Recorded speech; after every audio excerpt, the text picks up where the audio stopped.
What's up everybody, this is Danny and today I'm going to be doing an awesome camera comparison between the iPhone 13 Pro Max, the Samsung Galaxy S22 Ultra, and the new Vivo X80 Pro. So you're seeing 4K 30 frames per second right over here, but on the Vivo you're seeing 1080p, which is kind of sad in 2022, but you are seeing night mode video over here with AI. So let me know if that looks good, let me know what microphone sounds better, and I'm going to test out low light only tonight because I feel like this is the most important thing when it comes to flagship cameras. All daytime photos are pretty good, right? So we're going to test this out and see which one's going to be the low light king in 2022. Let's do it. First, let's start with the main sensor. All of these shots were taken on their respective auto modes. The Vivo and Samsung have full pro modes so you can adjust to get that perfect shot if you have time. All three are good performers at night, and a lot of this will be personal preference, but let me show you some of the differences that I saw when testing these three cameras. First thing that I noticed is the color replication, and in some shots things look really close, but a lot of the times you can definitely tell that there are three different approaches to the nighttime photos. I am noticing a lot of variations. Sometimes the iPhone is the brightest approach, especially in night mode portrait shots in 1X, where I can see the majority liking this more. The Samsung is picking up a lot of red, where the Vivo is more stylistic in the picture, but this one has a little too much saturation. The iPhone does like contrast, so in some portrait shots you will see that there is inkier blacks, and this is the most accurate to the scene. It all depends on the mode though. Here is just a single snapshot where the iPhone has the most saturated approach, and I think that the S22 Ultra nails it here with the best balance of color and tone, and the Vivo is the one picking up the red tones this time. And then when you kick in night mode, they all do a good job with bringing out more detail and brightness to the scene. I think the S22 Ultra has the best balance if it didn't process so much red. What gets me is that it wasn't there in the single snapshot, so I hope to see more consistency as software updates are rolled out. Like I said before, all three cameras take some incredible shots, but the Vivo color science is fantastic when it hits, and that portrait mode roll-off looks so natural. It's really impressive in this shot. It's my favorite one with the best white balance as well. Skin tones will come down to personal preference, so let me know which one that you like best, but look at the Vivo X80 Pro here in the background with the killer dynamic range. With harsher lighting, the S22 Ultra does process with the best balance, with the best highlight roll-off on the skin, but it is a little too red again. The other two are much brighter, but the iPhone does a great job with the shirt detail. If you're wondering about the zoom on portrait mode, the 3x is not great on the iPhone. The 3x on the S22 Ultra is better than the iPhone for sure, but the 2x on the X80 Pro definitely does the best in this scenario.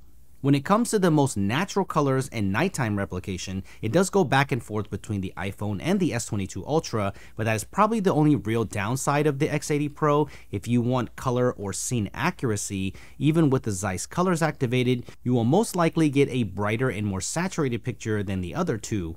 When you kick in night mode, everything changes for Apple and Samsung, but the Vivo colors are really off here. The good thing is that in terms of detail, when you crop in, they're all doing a great job. Tons of details being picked up by all. But if scene accuracy is not your priority, the Vivo X80 Pro's shadow detail and sharpness are incredible. See the trees here? While the S22 Ultra does have the best middle ground approach, this is super impressive by the Vivo. While the color again might be a little too saturated for some, look at how many lighting nuances are picked up. The iPhone makes the tree the same color throughout, while the S22 Ultra does lighten that area with more white.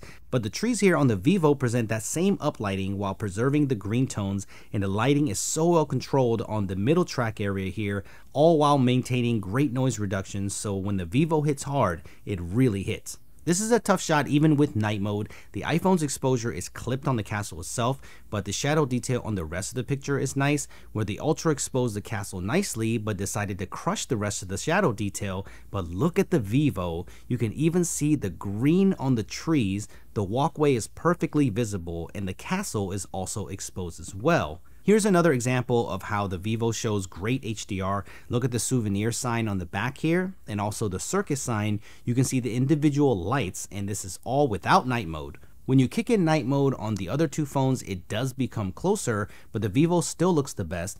You will notice the Vivo sometimes drops the contrast to give you that bump shadow detail, so once in a while you'll get murkier or faded looking skies. The S22 Ultra here with the great mixture, and the iPhone with the darkest sky. When punching into the sky, the S22 Ultra still remains the noisiest out of the three.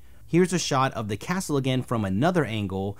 iPhone with the darkest in the shadows, the S22 Ultra with a little more shadow detail, but the Vivo is on another level once again. Punch into the sky and you can see that the S22 again is still the noisiest, but I am seeing an improvement with the updates.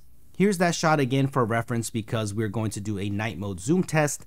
3x on both the iPhone and the S22 Ultra, and 2x on the Vivo as the first choice, and all of them look really good. The Vivo does have a 5x as the next option, so night mode is available on that as well, which is cool to have. And here is the 10x zoom test. The iPhone not as bad as I thought it would be for digital zoom. The S22 Ultra, of course, looking super crisp with that 10x optical night mode. Look at this detail up here, and the Vivo is looking pretty decent as well. The Vivo and Samsung both have high resolution modes, the X80 Pro with 50 megapixels and the S22 Ultra with 108 megapixels.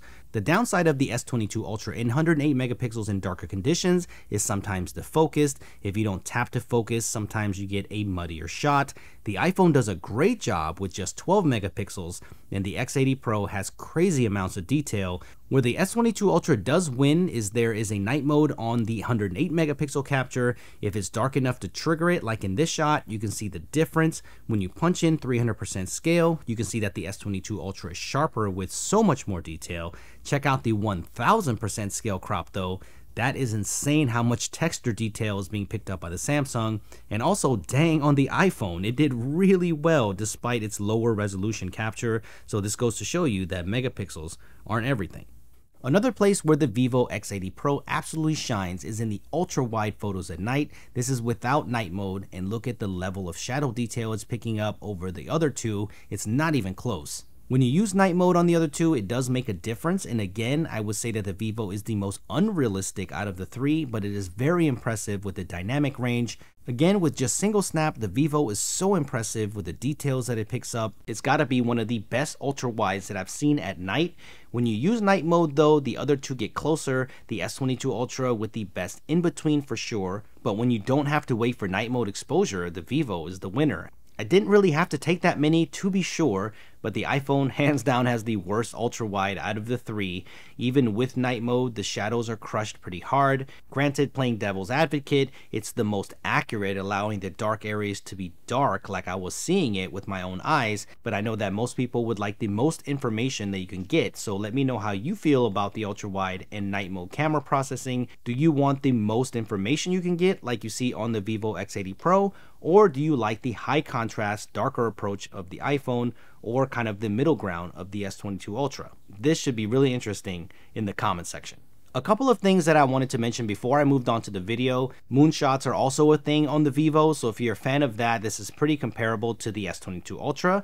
I mean, on the largest zoom, I would even argue that the Vivo is better with its super moon, so let me know what you think about that. And I know that night panoramas aren't something that a lot of people would take, but I had to try it. And wow, the Vivo just crushes the other two. It's full on night mode processing on panoramas in real time. So if you have this phone, then try that out. And the Vivo also has an easy long exposure mode. So it's very easy to get cool shots like this without pro mode. So let's move on to the nighttime video. The S22 Ultra and X80 Pro can shoot 8K video, but for the best results, I use 4K 30 frames per second for this comparison. And this is probably no surprise to most, but I still think that the iPhone 13 Pro Max has the best overall video. It's the most balanced with the best neutral color replication, and in this scenario, if we punch in, you can see that the S22 Ultra is still the noisiest out of the three, and while it has gotten better since launch, I would still like Samsung to improve this with future software updates. The iPhone is just so clean with the best noise reduction, is still the champion of video at this time, but all three are very smooth here on the frame rates in this scenario, no drops, so let me know which one that you think looks best. There is a night mode video option on the Vivo, which I think is neat. You saw that on the front facing video too in the beginning of this video. It does drop to 1080p resolution, but it can brighten the scene significantly. In this case, it's a little too much where it's clipping my son and the foreground, so it all depends on the scenario. But I took it out on another night where this will give you a better example of maybe where this would work. It does crop in, but what a difference. I personally wouldn't use it all the time, but I can see where this would come in handy. I mean, how crazy is this? In this really dark hallway and door, you can't see anything on the other two cameras. While it isn't the best looking video, this is super impressive, so I can't wait until this gets better. Regardless, this is something cool to have in your pocket.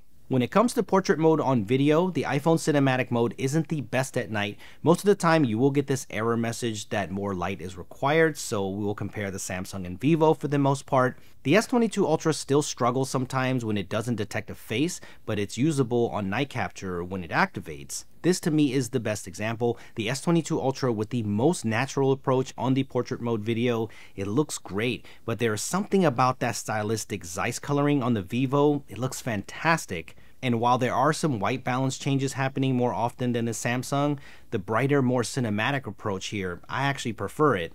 One thing that you'll be very impressed with is the stabilization on the X80 Pro. I didn't even know how steady this was until I played it back on the editor. I was walking pretty fast here and I wasn't careful with my steps at all, and props to the Vivo, it definitely handled it like a boss in this scenario. Here is another one at Magic Kingdom. It's really dark here in this area and I was just following my son as he walked, and you can see some of the jitters from the phones, but the Vivo definitely looks the smoothest in terms of frame rate as well.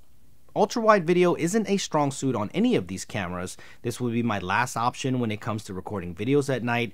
I can't wait until ultra-wide video gets better over time. They are all pretty noisy, so I don't think there's a real clear winner here in this scenario, but when it comes to that pesky lens flare, the iPhone is still the worst at that.